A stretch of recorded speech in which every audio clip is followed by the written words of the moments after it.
ಪಾಕಿಸ್ತಾನ್ ಘೋಷಣೆ cafe bomb ಪ್ರಕರಣಕ್ಕೆ ಖಂಡನೆ ವ್ಯಕ್ತಪಡಿಸಲಾಗ್ತಾ ಇದೆ. ಭಯೋತ್ಪಾದನಾ ವಿರೋಧಿ ಹೋರಾಟ ಸಮಿತಿ ಪ್ರತಿಭಟನೆಯನ್ನು ಹಮ್ಮಿಕೊಂಡಿದ್ದಾರೆ. ದೊಡ್ಡಬಳ್ಳಾಪುರ ತಾಲೂಕು ಕಚೇರಿಯ ವೃತ್ತದಲ್ಲಿ ಪ್ರತಿಭಟನೆಯನ್ನು ಹಮ್ಮಿಕೊಂಡಿದ್ದಾರೆ. ಪರಮೇಶ್ವರ್ ವಿರುದ್ಧ ಘೋಷಣೆ ಕೂಗಿ ಆಕ್ರೋಶ ವ್ಯಕ್ತಪಡಿಸಿದ್ದಾರೆ. ರಾಜ್ಯದಲ್ಲಿರೋದು ದೇಶ ವಿರೋಧಿ ಸರ್ಕಾರ ಅಂತ ಘೋಷಣೆ ಕೂಗಿ ಆಕ್ರೋಶ ವ್ಯಕ್ತಪಡಿಸಿದ್ದಾರೆ. ತಾಲೂಕು ಆಫೀಸ್ ಸರ್ಕಲ್ನಿಂದ ಮೆರವಣಿಗೆ ಹೊರಟು ತಹಶೀಲ್ದಾರ್ಗೆ ಮನವಿ ನೀಡಲಿದ್ದಾರೆ ಪ್ರತಿಭಟನಾಕಾರರು. ಬೆಂಗಳೂರು ಗ್ರಾಮಾಂತರ ಜಿಲ್ಲೆಯ ದೊಡ್ಡಬಳ್ಳಾಪುರ ನಗರ ಇಲ್ಲಿ ಪ್ರತಿಭಟನೆಯನ್ನ ಹಮ್ಮಿಕೊಂಡಿದ್ದಾರೆ.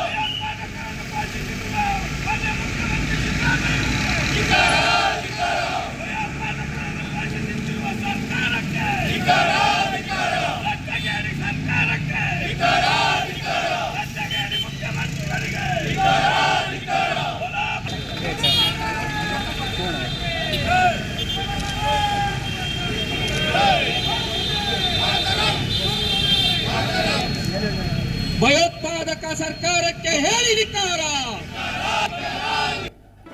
ಜಿ ಕನ್ನಡ ನ್ಯೂಸ್ ಈಗ ನಿಮ್ಮ ಮನೆಯಲ್ಲೇ ನೋಡಿ. ಎಲ್ಲ ಕೇಬಲ್ಗಳಲ್ಲಿ ಈಗ ಲಭ್ಯ. Sun Direct 292, Jio TV 1334, U digital 162, city cable 51, GTPL 17, Abhishek cables 821, rock line telecommunication 51, Shri Basaveshwara number 60, Vinayaka digital number 53, in digital number 896ರಲ್ಲಿ. ನಿಮ್ಮಿಷ್ಟದ ಜಿ ಕನ್ನಡ ನ್ಯೂಸ್ ನೋಡಿ ಆನಂದಿಸಿ.